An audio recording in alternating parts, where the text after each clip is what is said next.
Let's talk about the estradiol side effect of anxiety.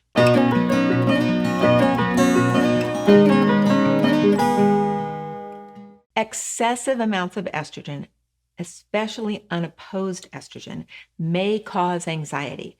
Without an adequate amount of progesterone to stimulate GABA production, which is a calming effect on the neurological system, too much estrogen can cause you to feel anxious.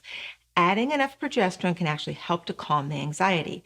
I recommend GenPro micronized progesterone cream, 100 milligrams per every 1 milligram of estradiol that you're taking.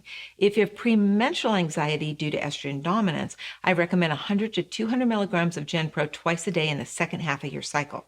Supporting your hypothalamus with Genesis Gold and Sacred 7 amino acids can make a big difference in calming your anxiety by promoting a more balanced autonomic nervous system.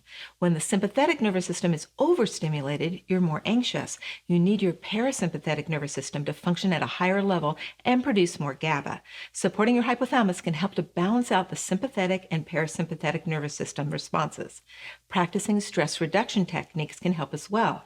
I have a calm exercise that has helped my patients and customers teach their bodies to make more of their own GABA and relieve their anxiety. It's available when you join our free Hormone Reboot Training. I'll see you in the next video.